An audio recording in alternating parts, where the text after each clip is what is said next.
we're never arriving at some final truth that no longer admits of any other argument or possible counter evidence.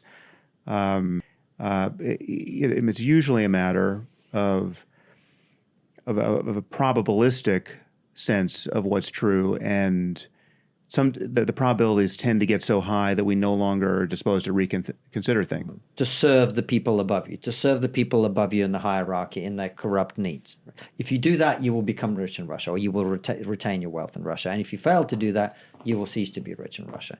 So the reason our system works is because we have created incentive structures that take us forward. There, you can't say no. What I say is 100% right, and what you say is 100% wrong because you're stupid and I'm smart.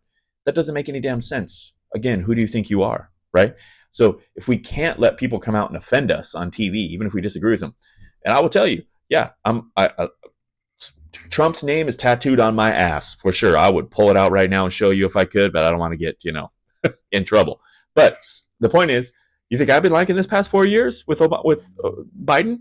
Absolutely not. But do I support our president? You better believe it. I pray every day that something would change.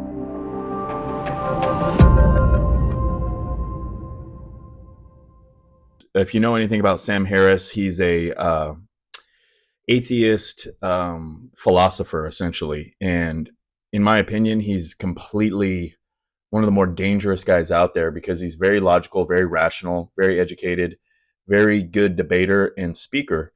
But his core premises come from a place from the pit of hell. I mean, it's not even just agnostic or neutral. It is full-blown atheistic, and he's good at what he does.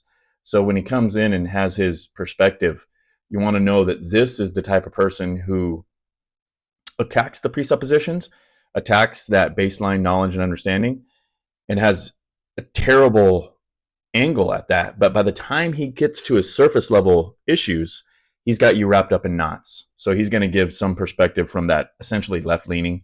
Then you have Konstantin Kaizen, who he's Russian-born English guy. I don't want to even say that he's right or left. He's more of just a neutral, objective. If anything, he would describe himself as anti-woke or anti-far left, liberal woke agenda, like, things that are going to go so far off the reservation that anybody's going to look at that and say, this is, what is a woman? Oh, we can't answer, that type of thing. And it just gets so out of hand that it's destroying more than just academia. It's starting to penetrate households and society at large because you have young minds growing up with that type of influence as really mainstream these days. So those are the two. They're breaking things down for us.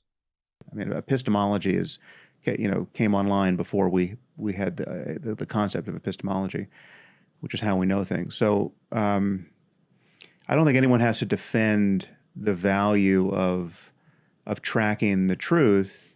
I think it's we're always just approximating it, and we're never arriving at some final truth that no longer admits of any other argument or possible counter evidence. It's not that everything's always up for grabs equally, but it's usually a matter of a probabilistic sense of what's true, and the probabilities tend to get so high that we no longer are disposed to reconsider things, right? So if you're going to ask, well, do we know anything about the biological basis of inheritance, and does DNA have something to do with it? Well, 99.999% of biologists will say yes, DNA is the answer to that question. And it's not that we understand everything about it, but we understand enough that that's not where the new theory making is happening in biology. Okay, so perfect. I'm so glad he said that. So we're dealing with epistemology, right? And you can hear with Sam, what he's saying is we can't ever really know anything, not just a few things, anything for sure. If you press him hard enough, because he's atheistic, there is no axioms that are unchangeable. There is no foundational truths that cannot be changed because there is no standard of where we get our epistemological framework. That it comes from, in their opinion, the Big Bang, and then from there We have Darwinian evolution. So, something came from nothing. And then this something that came from nothing, it slowly but surely over a trillion, gazillion, bajillion years started evolving from one organism to many. And then before you know it, we have us, and we're having this conversation right now. And then consciousness just came out of nowhere too, because, of course, we know that when something comes from nothing and then out of nothing, we get something, and then that something becomes advanced, we know that it develops a consciousness out of that nothing that it used to be. So now, consciousness, we don't really have an explanation for it, but, it's exactly what we use to actually do any of the research that we actually do. Then they also, from that same viewpoint, from where Sam's coming from, is can't really give you anything about time. Well, time, in their view, it's like, well, time, there's going to be a reason for it, but we don't know where it started, where it came from, why it goes at the pace it does. Is it going to change? Does it change? We don't really know what it is, because it wouldn't be relative if it wasn't for our consciousness that we can't explain, that doesn't even exist, period, anyways, in our mind, because we're scientific materialists. And then on top of that, if you really want to get down to things, if we're just not being dickheads about this and just completely slaughtering their whole worldview because there's no foundation, it's complete sand, right? You can't use any of that framework, even if we're going to give all that to them, right? To deal with love, ethics, morals, because everything changes. So in another million years, everything's going to be different. So what they're going to tell you is, well, we got to be able to be reasonable, and our probabilities of what we can measure today is what gives us how to make decisions about how that impacts other people today. So basically, what they will tell you is, we're going to consume and enjoy, and you can consume and enjoy too. But in your consuming and enjoying, because nothing really means anything anyways, we don't know where it came from, we can't talk about time, consciousness, what happened before the Big Bang, or where we're going when our consciousness turns off. None of it really has any grounding in any reality. In fact, we don't even know what reality is. They're going to tell you, while you're doing your consuming and enjoying, just don't let that consuming and enjoying impact me. Don't be mean to me, and don't hurt me, and don't kill me. Even though I can't tell you that's technically wrong, I just feel that it's wrong. Probabilities show that it's not going to work out well if we kill each other. So as long as that's going to make sense rationally to me and to everybody else for right now, we're not going to kill people or eat other people or have sex with donkeys. It's all bad until later, because we can come up with a reason to justify that down the road, or even now, like abortion, because science that we base all of our stuff on tells us that life begins at conception, but we're fine with killing it as long as we don't get to see it, right? So you can see how this framework just completely implodes on itself, right? Now, what I want to give him and that whole community, the scientific community, the Darwinian evolutionists, the scientific materialists, the secular humanists, the agnostics even, and the people that are all about just not having to deal with any supernatural or spiritual realm. What I want to give them is, we have to base our decisions on the real world that we live in today. And if we can't measure something today, we need to look at historical evidence, and we can use the tools that we have today to learn how to measure historical evidence that we have, whether it's archaeology, biology, anthropology, use our state-of-the-art technology that we have today to give us a more accurate view on what was going on with the past, right? 100%, 100,000%, I'm in. It's all game. Let's go do everything we possibly can to try to figure out every single little thing, and let's uncover every fucking rock throughout the whole universe as long as we can, right? Let's do it. And I think that's fantastic, and I think we should do that. At the same time, it doesn't tell you anything about where we came from, time, consciousness, love, even gravity. Can't even explain that fully with everything we have, black holes, black matter. Where are we going when this consciousness that we can't explain turns off? It can't even approach those things. It can't even come close. It doesn't even give you a good recommendation. It doesn't even give you a framework in which to analyze what you're doing when you wake up first thing in the morning. You're just like, I don't really know what's going on, because if I can't measure it, then I don't know. So I don't even know what I'm thinking. Am I dreaming? Am I awake? I don't even know what a dream is. Is this even a real reality, or am I in a multiverse? Is everything conscious, like pantheism? Are the rocks and the table conscious? Should I be nice to the table because it might have a consciousness? This can go on and on. This can go on and on, right? Now, on our side, revelational epistemological origin, and then we're using the gospel to interpret everything we find in the Bible. We're understanding that God is who he says he is. He did accomplish what he said he did, and we can find him through his written word, right? You're going to be like, oh yeah, XYZ, you're going to bring up all these different things saying, I can't believe in somebody that walked on water and Moses parted the Red Sea and Jonah got swallowed by a whale. Right. It's hard for me to believe that shit too. I never seen that stuff. Nothing like that ever happens in my life. Right. I've seen some weird little spiritual stuff, but half the time you're kind of like, was I just drunk? Was I on some pills? Was I asleep? Why does it only happen at night? There's a million different ways that you could psychoanalyze this shit and try to figure out like, well, I can't believe in supernatural because I've never really experienced anything supernatural like I've read. You've experienced things that are supernatural all the time. Like, again, your consciousness, love, time, and things like gravity. Well, I shouldn't really say that's supernatural, but we don't have an explanation. Dark matter, black matter, and then if we want to get into quantum mechanics, quantum physics, quantum theory, it's kind of all, again, a theory and a whole arena that doesn't make any sense yet. But at the same time, when you start realizing that a particle could be in two places at once and it's the same particle, and that's the theory, again, sounds supernatural to me. Might be able to look at it here, but it sounds pretty supernatural, almost like the things that you hear in books and things like that sound supernatural because you can't explain it. You've never seen it, right?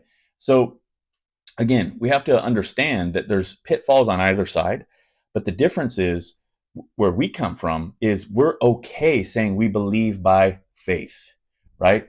In the scientific materialist community or the science community, it's been known to be called scientism when they start making a religion or an epistemological framework. We don't even need to use religion. Epistemological framework out of science. It's called scientism, right? And what ends up happening with that is they start using a framework that was never designed for morals, ethics, love, relationships, how to actually build a life and move forward. It can help give you tools to understand many things that impact those factors, right? Children, just numerous things that science was not, the scientific method was not meant for that, right? But this scientism, which becomes a religion, it becomes a cult is what it becomes, not a real religion. It becomes a cult. And with this cult, because they come down with such authority, they will make you feel stupid for even thinking about anything supernatural with your supernatural consciousness, right? Your consciousness is not something that can be measured. We don't know if your consciousness is like my consciousness. We take it for granted, and I believe it's probably pretty damn close, but you got to believe these things by faith. And when you start understanding that you have faith in either scientism, cult, or biblical, revelational, epistemological framework, you might be thinking I would say Christianity, which I would, or Protestantism. But what I would say is for this discussion, we want to base it on a framework that is based on revelational epistemology, because I don't want you to think about all the other religions that have branched off from Roman Catholicism and Protestant Christianity.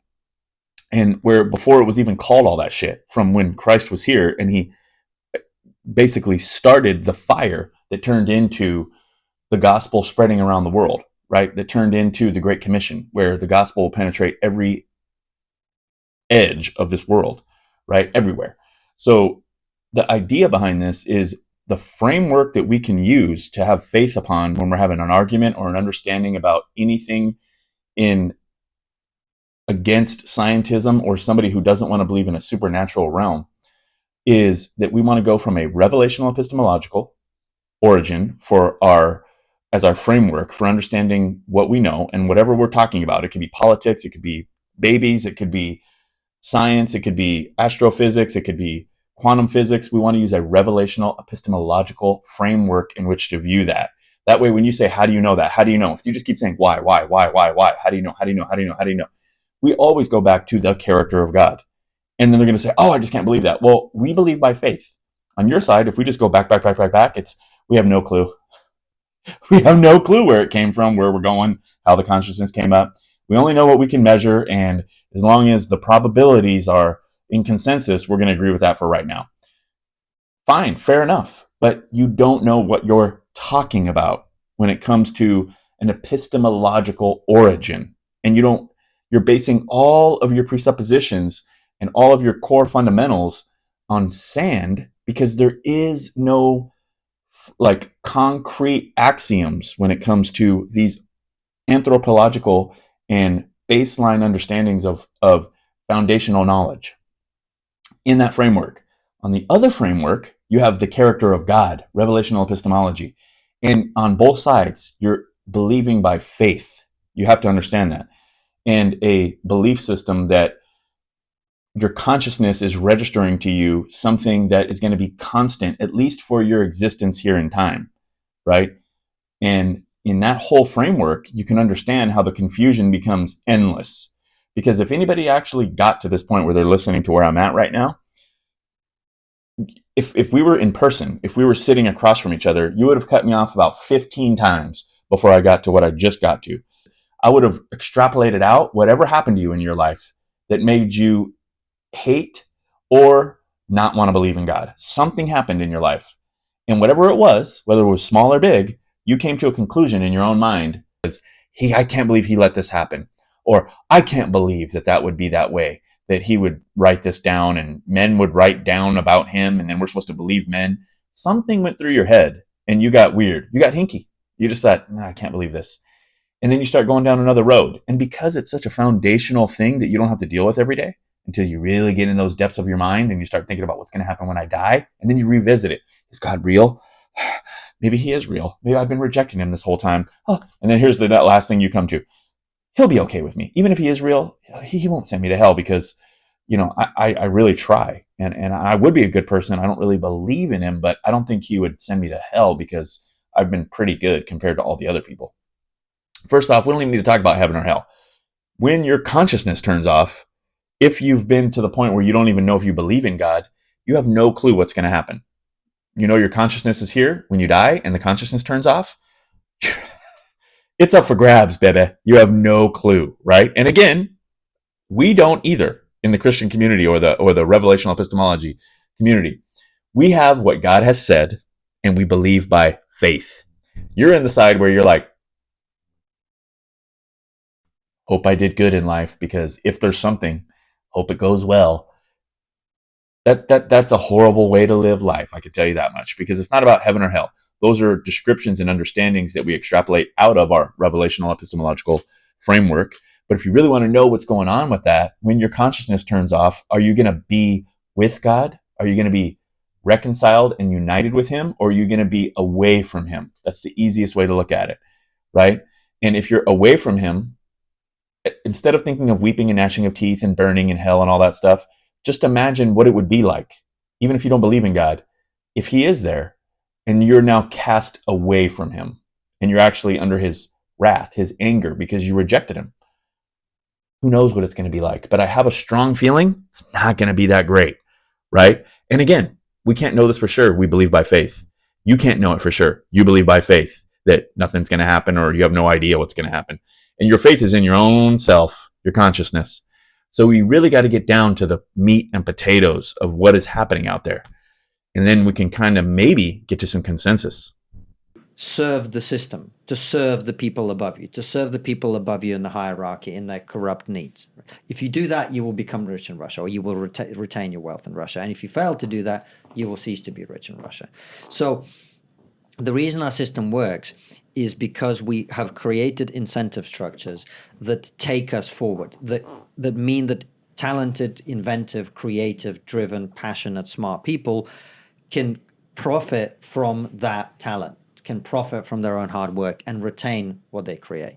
The same is true on almost every level. I mean, our technological progress, this is a self-evident thing that smart people don't talk about, but I feel like sometimes it needs explaining. The reason the West is so technologically superior is not disconnected from its culture of freedom of the individual. I mean, this should be obvious to people, but for some reason we don't talk about it nearly enough. So how does this tie into free speech and America? It's a big deal. The reason we want to bring these together, whole different debate on scientism versus revelational epistemology. But if we get down to the meat and potatoes, and if you can start saying, okay, I could at least agree that we need to know that are there any foundational truths, baseline truths, that we can all agree upon? I don't care if you're a scientific materialist or if you're somebody who believes in revelational epistemology or if you're a religious person who believes in Islam, whatever it is. If you can agree that we need to have a truth framework of what is good and bad, essentially, then we need to work our way down to how we define truth. We need to work our way down to what are human values. We need to work our way down to, are we equal value, myself versus anybody else out there, you know, and then figure out a framework in which we can coexist with one another, right? Well, I'm not saying anything new here, guys. It's been all of human existence that we've been trying to figure this thing out. Up until this point, right, the United States has been the best experiment on that. And it is a constitutional republic, not a democracy. Democracy is mob rule. Whoever has the most votes and the most power, essentially, to convince enough people to be on their side is mob rule. That's why we have a constitutional republic where each state has representatives and they have equal rights within the state. That way you're not having this mob rule, right? We're not, that's what I was saying. Oh, democracy will win. No, it won't. Democracy means whoever's the strongest will win eventually, because eventually they're going to use the guns or whatever they can to get more people behind them and eventually get a mob rule, which is why for now, our constitutional republic has been such a benefit. But what Constantine is saying here is, even in today's world, you have many, many places, right? Russia, China, I'm sure there's many parts of Africa where it's completely totalitarian communism. It is, a place where you don't have rights. You don't have North Korea. You don't have the ability to be able to go, not just vote, but be able to say things that you actually believe. You can't even say it, You're going to get to the point where you're jailed if you're talking about North Korea. If you're not reporting on your friends and family, if they do something that is out of line, now you're going to be the one who's tortured or starved. So in America, the idea here is the free speech is literally the most important thing, which is why it's number one. When you go down and you look at, I've seen a meme that is like, okay, first we're going to let these people say whatever they want, and we're going to give them guns. Oh shit, this is going to be great. This is going to be interesting. I agree. It's like we get to say whatever we want and we get some guns. No wonder we're still rocking and rolling. It's only been a couple hundred years. So compared to things like, you say the Roman Empire, it's not that big of a span. We got a long ways to go to be actually considered, legit in the long haul. So, but as of right now, the free speech is fundamental. It's absolutely fundamental. And I'll tell you a different angle, because I kind of want to hit on this without going so heavy upon all the cliche, generic clickbait, like what you see on TV, and we have an election coming up. We've heard those enough. We've fought about them enough. And I believe that people are not thinking correctly about free speech and the rights that we have in specifically the United States, based upon something that is way more powerful. It's way more powerful. And that's our monetary system. Our monetary system is the easiest way to control people, right? Not just here in the US, but we use it because we are the reserve currency of the world and we have the reserve asset, the United States Treasury securities. With those two tools, and also having the World Bank and the International Monetary Fund here in Washington, D.C., and also having the strongest military and also having the best intelligence agency, with that, we don't need to have world wars anymore, because we can clearly and easily, I shouldn't say easily, but with stealth and skill, convince, manipulate, and if we need to, kill people behind the scenes to get done what we need to get done without having a huge war. You might ask, shit, the nuclear bomb, we just all saw Oppenheimer, right? And that was what, in the 40s. We're now almost 100 years, right? It's 80 years ago, roughly. And no other nukes. How interesting, how weird, Everything else we seem to be able to screw up really easy. But when it comes to the nuclear bomb, what does everybody say? Oh, well, people wouldn't do that because that would be the end of humanity.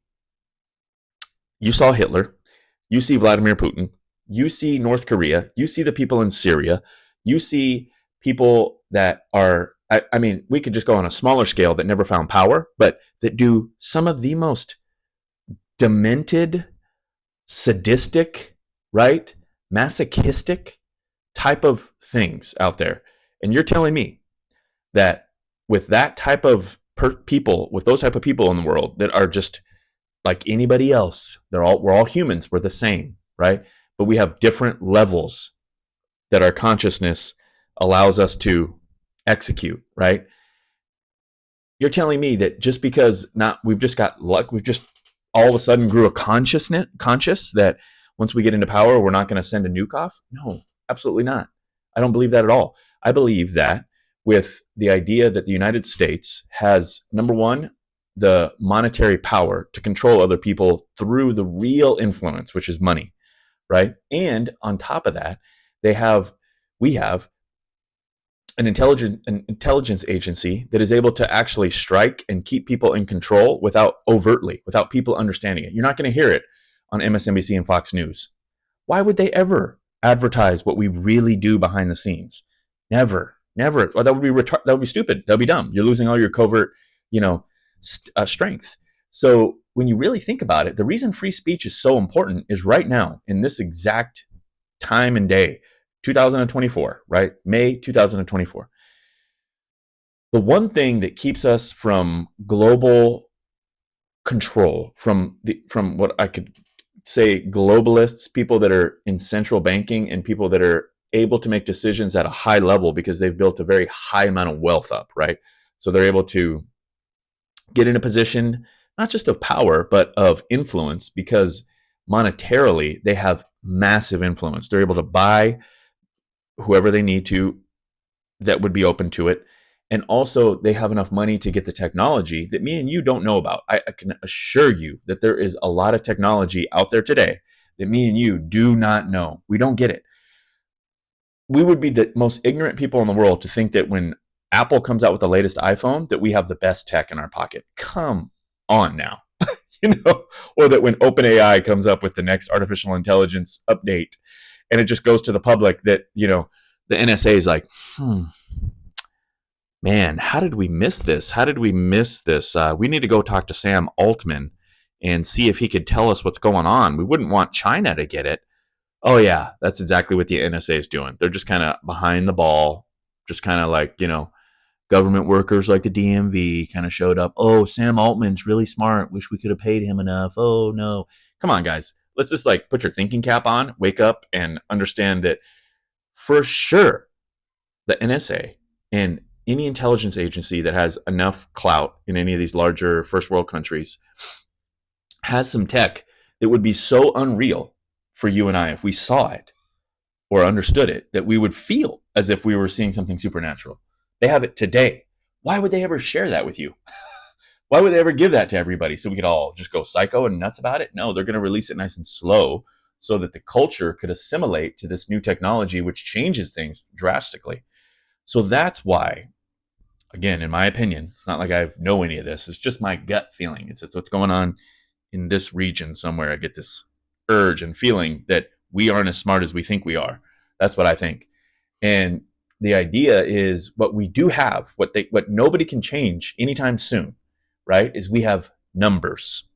The worst thing that anybody who is in a position of power, high level, could do is let us know, the masses, that they have so much control over us that we really aren't free, right? Because what would happen is we would revolt. Easy. We would revolt quickly, and it would cause mass deaths.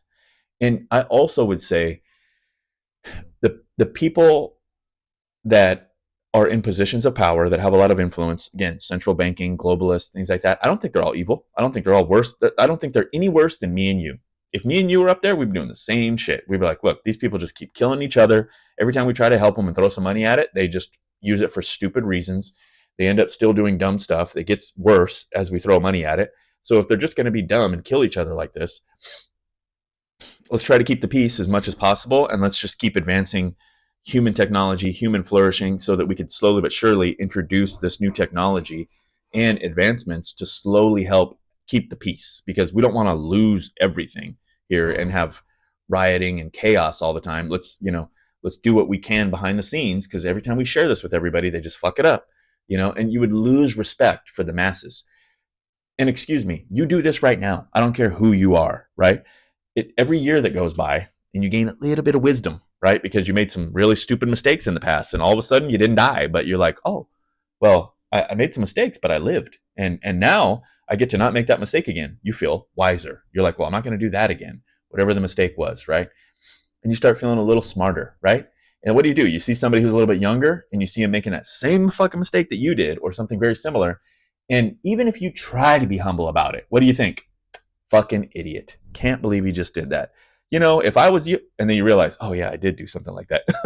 So you immediately start passing judgment on people for making mistakes that you yourself probably would have made or did make.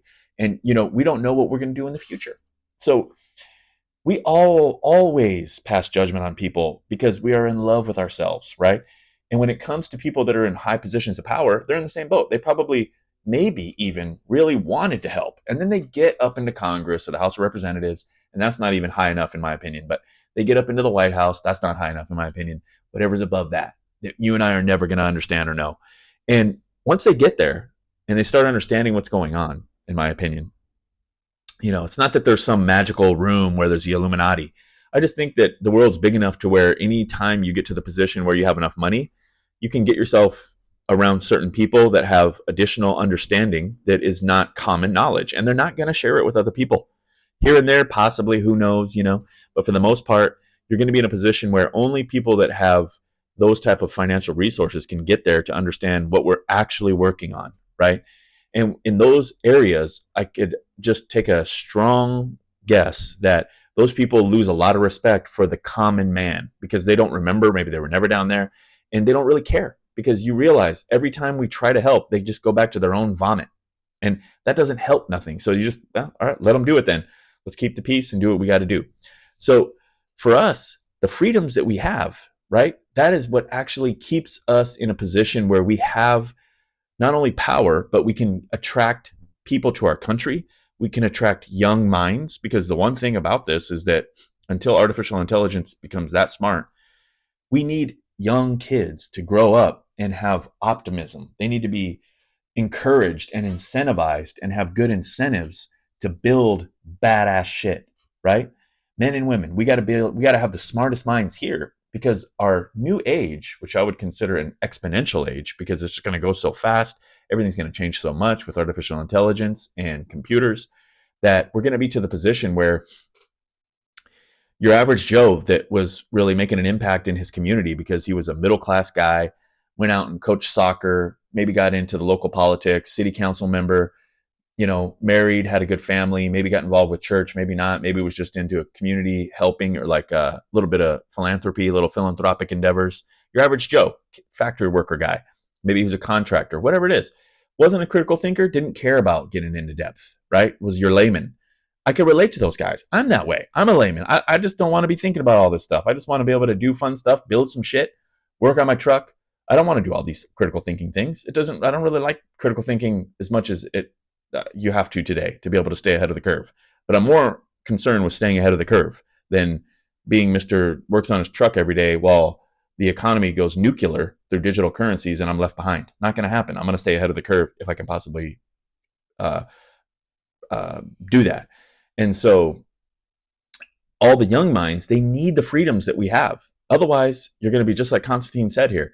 No incentives. Why would you ever apply? You're just going to try to leave, which is why we have such an immigration problem here in the US. So this free speech is really our fundamental situation, and we got to protect it. We got to protect it.